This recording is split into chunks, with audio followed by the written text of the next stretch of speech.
Welcome to the Relational Recovery Podcast. I'm your host, Wes Thompson, joined by my co-host, Austin Hill. Today, we're talking about the importance of work in recovery. So we hope this conversation is helpful, and thanks for listening. Morning, Austin. Morning, Wes. How are you? Doing well. How are you? Not bad. Not bad today. Good. Well, I want to talk today about the importance of work and even productivity. You know, we talk about recovery a lot because that's what we're around. That's what we do. That's where we work at the refuge, and we spend a lot of time thinking, dealing with, and talking and wrestling through these ideas. But I think one of the things that maybe is unique to the refuge is our work program. And I'm not necessarily wanting to talk about the work program, but to talk about the importance of work itself in recovery and just in general. Like, why does work exist other than just kind of the idea that, you know, in a capitalistic society, it's how we pay for things. I think there's deeper meanings to it than just that. That's typically what we might go to, just face value. But there's other reasons as well. So I think it's important because it's something that, you know, I work most days, you work most days, the guys in the refuge work most days. And I think that, you know, I know growing up for me, to share a little bit here, it was really interesting because when my dad started the refuge, we moved to Southern Ohio in Vinton County. Appalachia. Be accurate. It's Appalachia. It's Appalachia, yeah.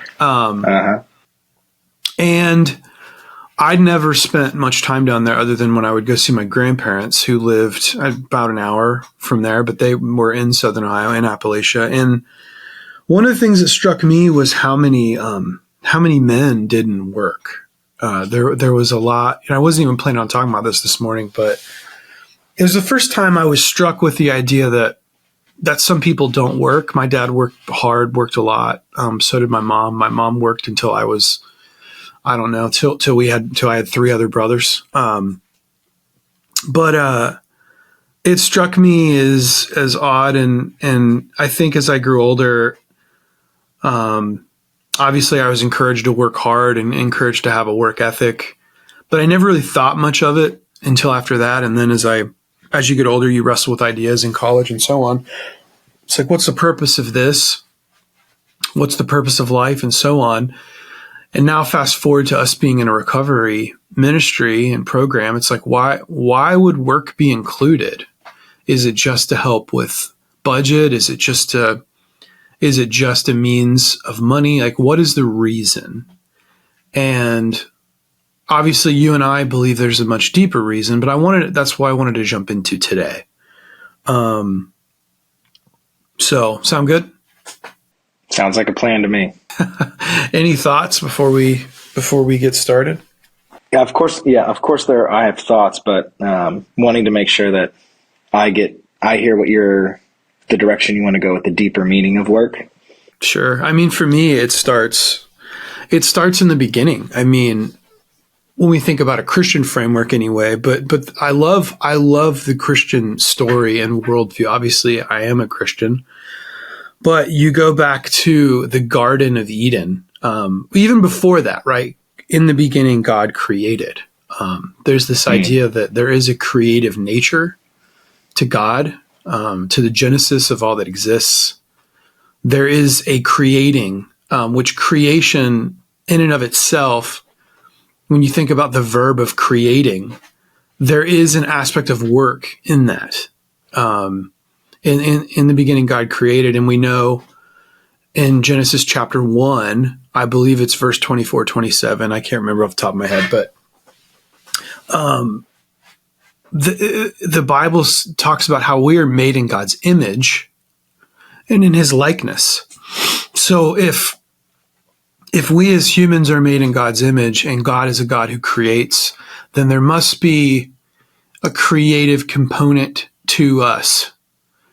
And we can talk about that a little bit more in a minute, but maybe the last thing I'll say for now is I think it goes back to the Garden of Eden, where God tells Adam essentially to cultivate and tend to this garden. And one could ask, why? Did God need Adam to do it? Could God not do it on his own? I'm of the belief that if God made the whole world, I'm pretty sure he could have made a self-sustaining garden if he wanted to.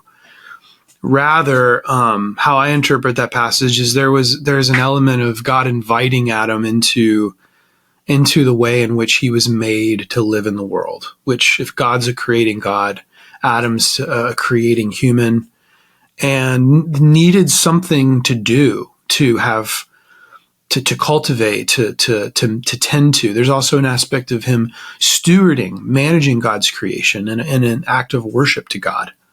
So I'll pause there and see, what kind of thoughts come to mind for you.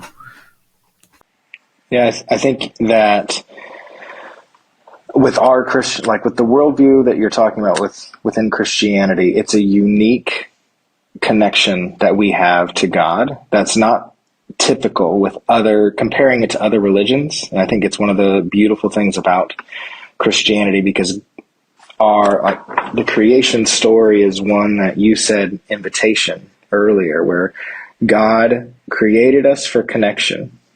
And part of that connection is the work that we do together.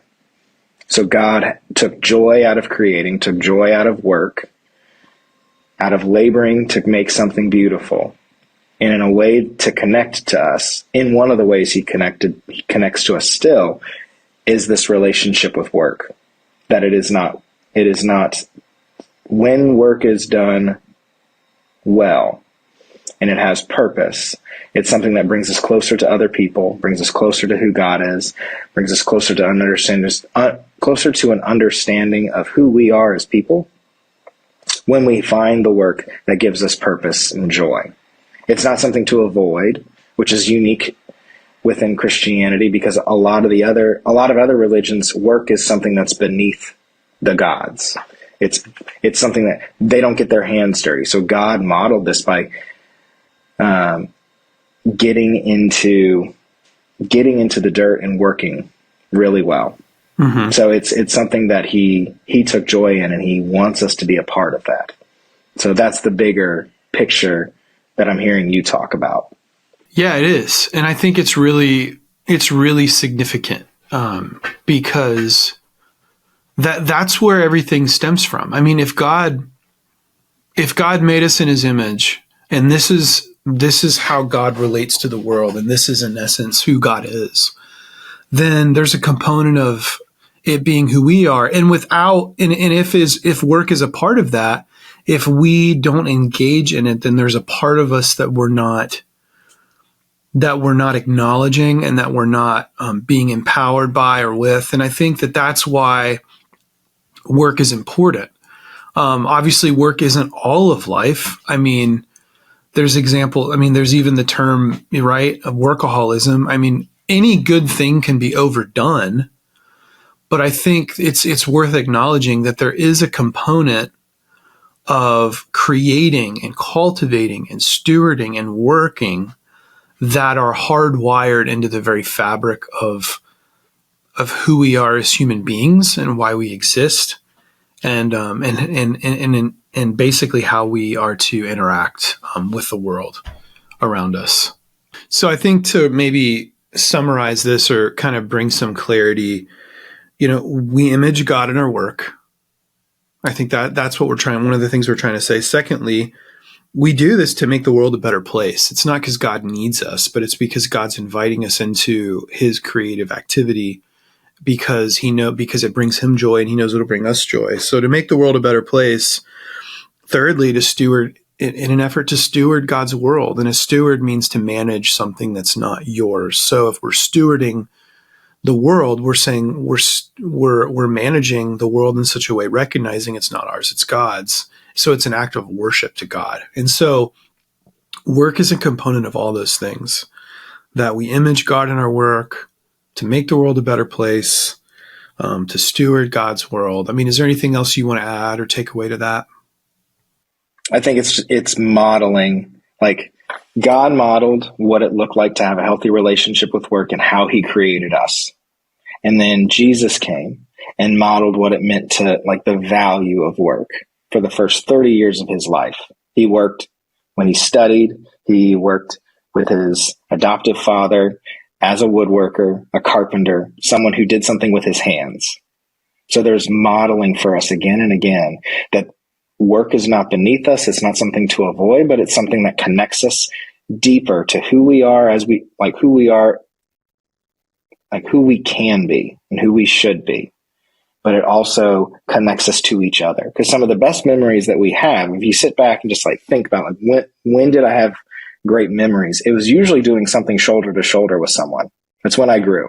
It's when I learned something. Someone who was better at something than me showed me how to do something. And then I did it alongside them. And there was like this, there's something gratifying. And there's a reason that it's gratifying to do something physically demanding, like go to a job site, be there for 8 hours. And when you leave, be able to turn around and look at it and like, this job site's better because I was here, because of the work I did today. That's gratifying. And there's a reason behind it, because that's how God created us. Yeah, that's good. I think another component to this that I want to bring up is just, again, we're not, if all of that's true, then the inverse of that, it's like we're not meant to just exist. Mm-hmm. This whole like nihilistic meaninglessness, like we're not meant to just exist. There is meaning and purpose to life. And we will do well to acknowledge that. So we're not meant to just exist and consume and take. We're not meant to just exist, consume, and take. Yeah, and it's not something to be exploited.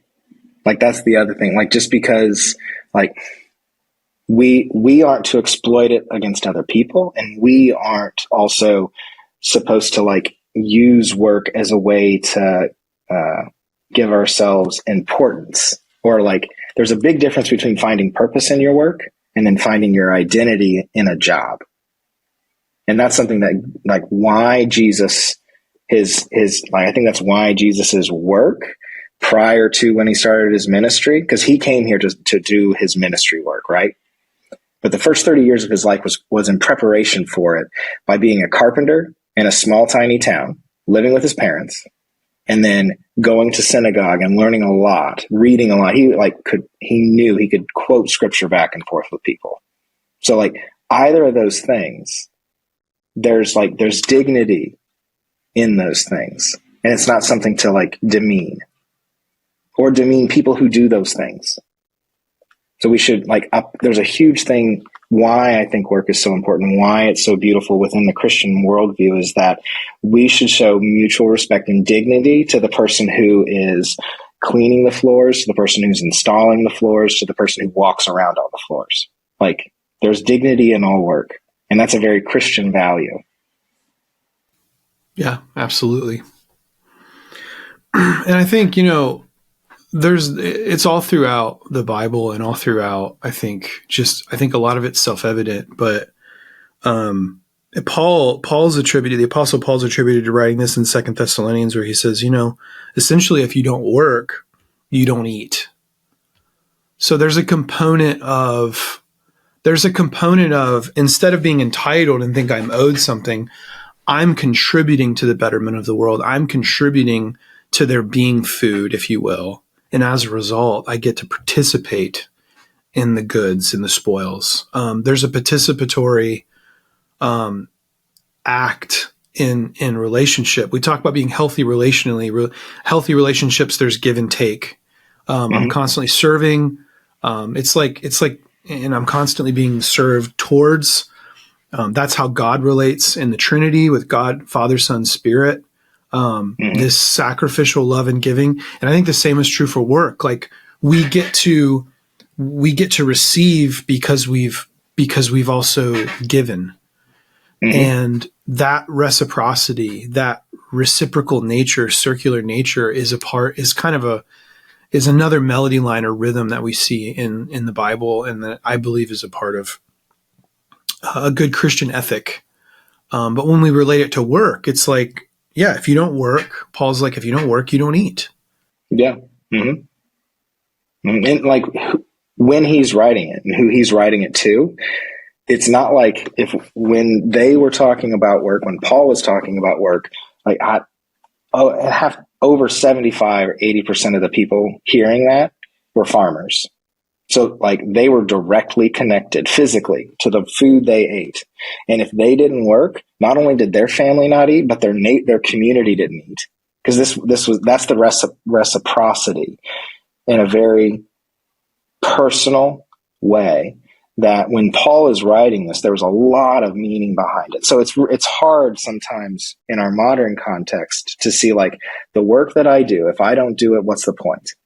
And that's kind of that purposelessness that people feel. They're like, why do I go to work? It's like, well, it's big because we are interconnected and we're able to see that like, hey, what I contribute is important and valuable to the community that I live in, to the family that I'm a part of.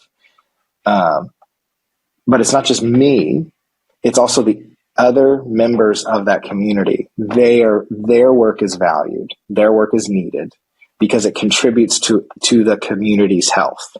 It's not all that's the thing about work why there's dignity in it. Because if we just look at the refuge and the different roles that we have here, like without the guys, the men in the ministry, if there aren't men here, what is the point of what I do? But then also if I'm not here, then there's things on the back end that the guys don't see, that if I don't do that work, or other people on the programming team like Tom Meyer and Matthew DeMullion and Heidi Hess, if they don't do that work behind the scenes, a lot of the stuff that happens, or a lot of the stuff that looks like it's just happening, would fall apart. And then the guys wouldn't have those services. They wouldn't experience the care that they're getting because of that work. So it is that's the reciprocalness of this.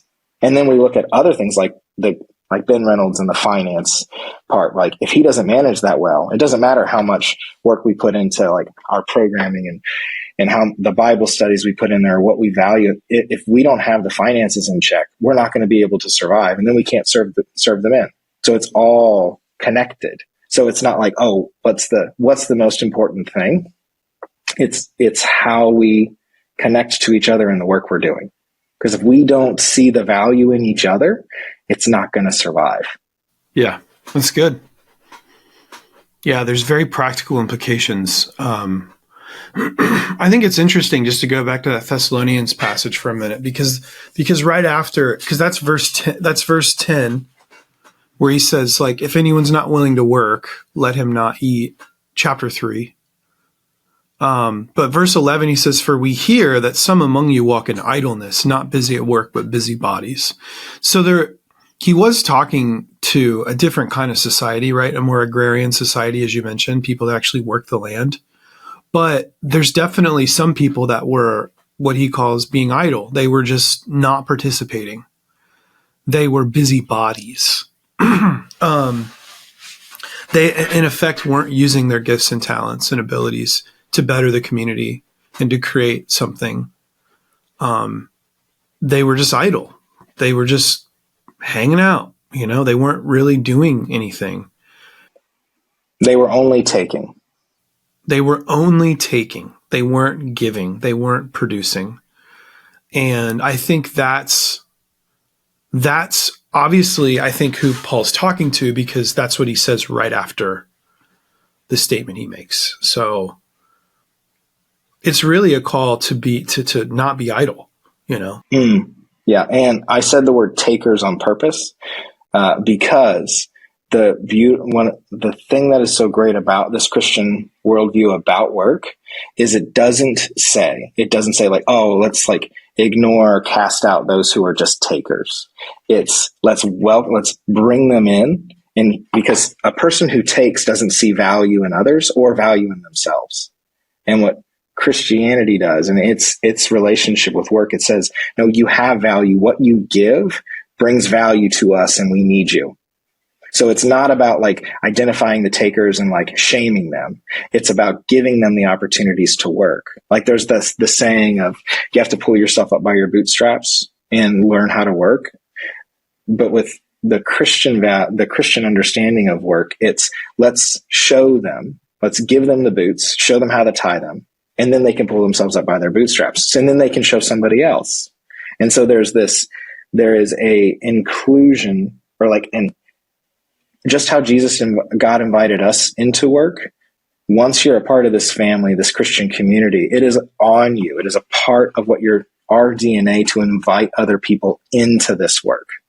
And it's not just ministry work. It's just, we're inviting people in to be contributors, to help those around you, because there's going to be a time in our lives, Wes, when we get too old to be contributors. And if we did a good job, the people around us will know and see the value in someone who can no longer physically or mentally or emotionally contribute and care for them well. Because that is the mark of a society. That's a mark of a good community, is how we take care of those who can't contribute or don't contribute, and how we treat them.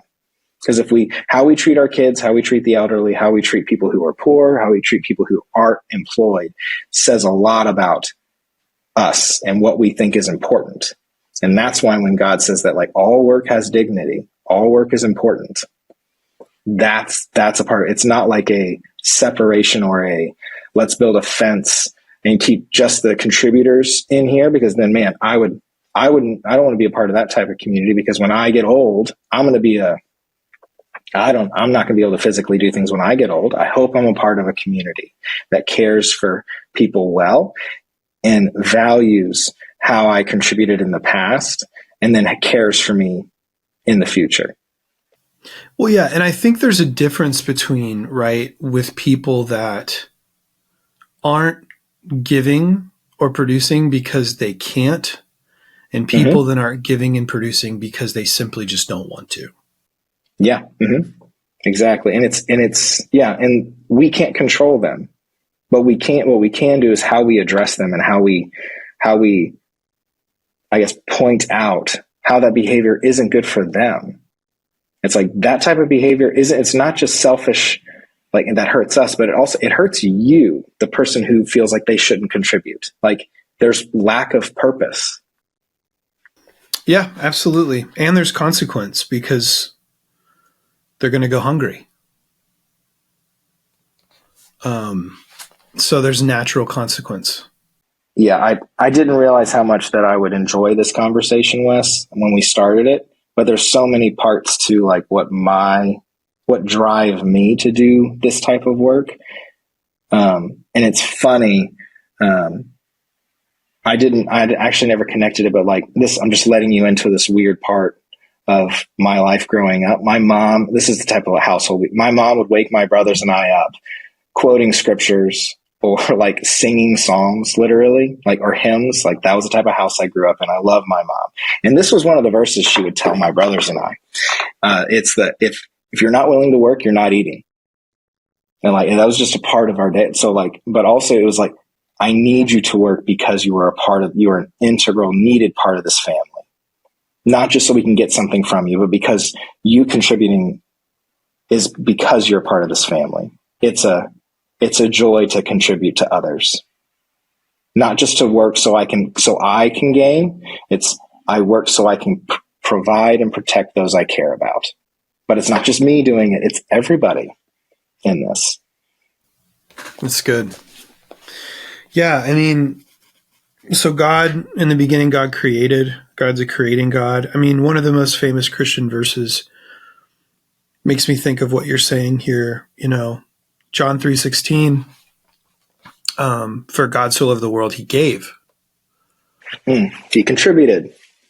God's a giving God. Yeah, he contributed. He made a way for us to be whole. He made a way for us to be right with God. And so there's a beauty in giving my gifts and giving my skills and giving my time and giving my efforts towards benefiting the world around me, towards benefiting, whether it's the family, the community, being a good neighbor. God so loved the world, he gave. In the beginning, God created. So if we image God, there's a component of us that's made to create. There's an aspect of us that's made to give. And so, yeah, the giving and producing isn't just for our own benefit. It's, as you were saying, it's how we're wired. So there's purpose, meaning, and value there. That we can't really find happiness until we seek the happiness of others, as well as our own. Like we can't get what we need to get until we're giving to others as well as trying to get for ourselves. So Yeah, and it's more than just like, well, like the exaggeration of that statement is like, well, I just have to work, work, work and be a workaholic and give until I'm empty. That's not what he's saying. It's we all give and we all receive. We have to have both of those. That's what being in relationship is. Because if I work to have a relationship where I am the only one giving and I am the only one serving and I don't allow people to give to me and I don't allow people to serve me, that's not a relationship. I'm going to run out. I'm going to get exhausted. I'm going to burn out. It's saying I don't need you, but you need me.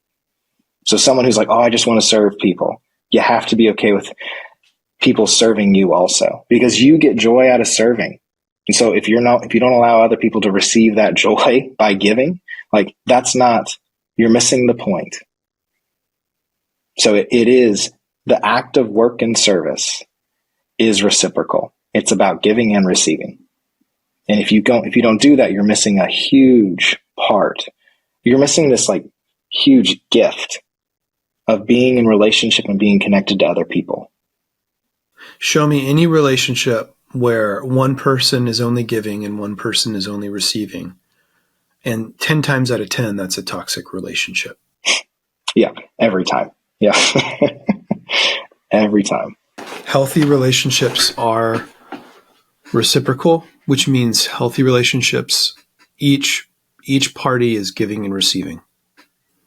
So I think practically when we think about even like at the refuge, five quick reasons why. I just wrote down why, and these aren't all of the reasons, but 5 that I quickly just thought of as to why work is important for our lives. And one is, I think work increases our confidence. Work increases our confidence. Like work allows us to feel, I know being at the refuge, I can just speak from my experience.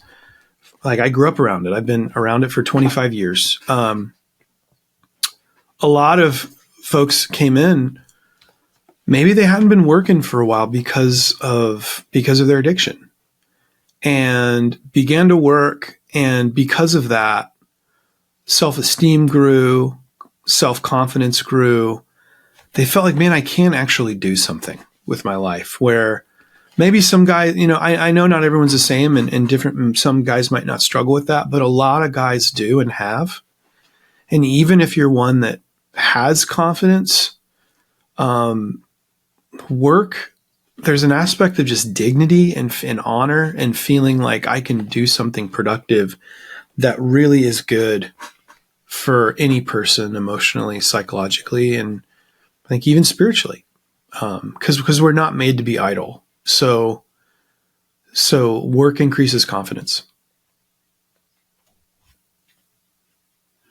The second one I wrote is very on the nose, but work increases skill. Like we grow in competence. Like every time I do something in my work at the refuge, or this weekend I was working on my house, it's like I learned how to grind a concrete floor and stain it and seal it, and it was fun, And so in our work, we learn new things, whether it's work for pay or work, maybe when you go, if you've got kids and you go home at night, like you're going to be working to serve and help your family, and not just providing for money, but taking care of the kids or doing the dishes or whatever, because those of us are on staff, like we've got, like a lot of us have families we go home to. So it's like we work and then we go home and work. Yeah. And that's part of it, but it increases our skills. The more I interact with my kids, the more confident I am as a father. The more I work on my house, the little by little I grow in confidence in being a homeowner. Whenever you guys go to work, you're increasing your competence. You're learning to do new things well. You're learning how to interact with coworkers well. You're learning how to handle conflict. All these are important. Thirdly, and this is really to the refuge guys, but we want you to have a job when you complete the refuge. Like we just found early on, it's like typically in the recovery space, right? Job, finding jobs, keeping jobs. Sometimes people have records, so on and so forth. It can be difficult. It can be challenging. And it's definitely going to be very difficult if somebody finds themselves sober and they're in recovery but they can't find a job.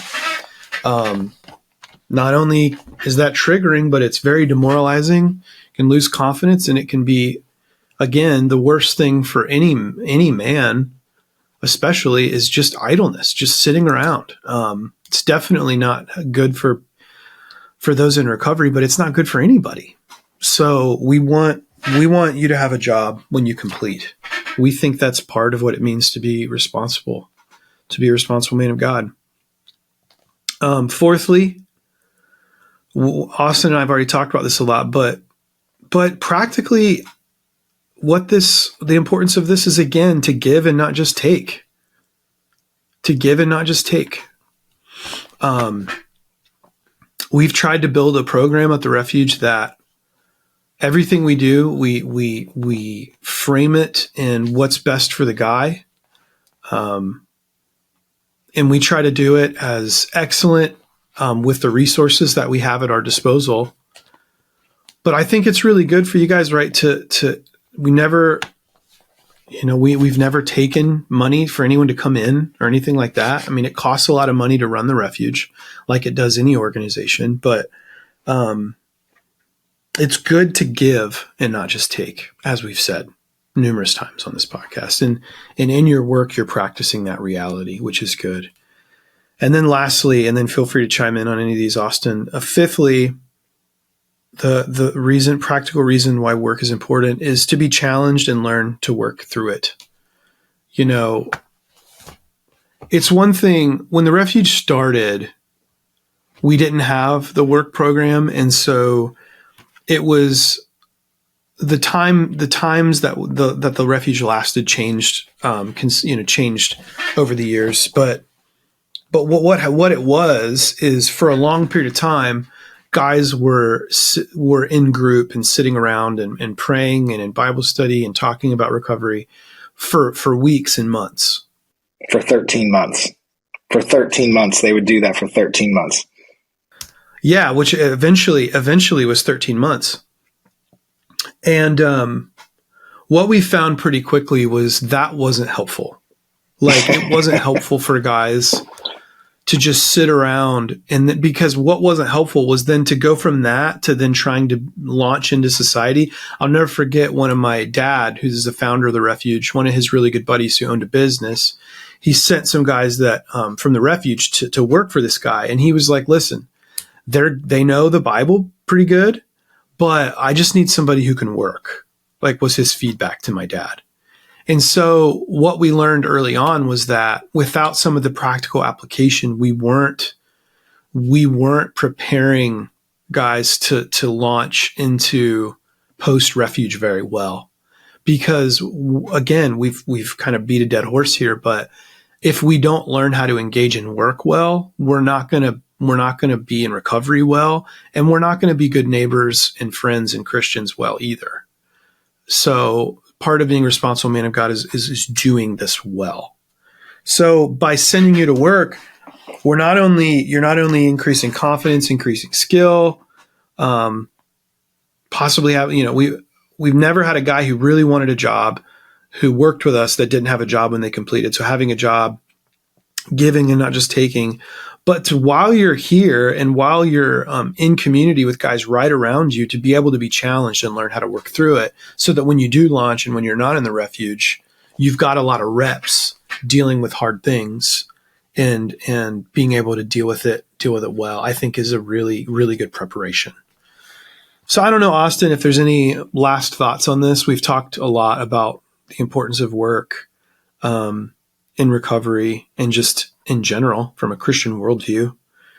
And I just listed 5 thoughts practically of why it's helpful. I don't know if you've got any Any last ideas you want to share, thoughts you have? Yeah, I think that we get to choose every day how we experience the work that we do. Because there are parts that and I say that because we get to choose, we get to decide the way in which we grow. I know that sounds weird, but every day, the things that guys are doing, it may be difficult to see it at first, but if you choose to see these things, the challenges that are in front of you, you're getting better and better slowly.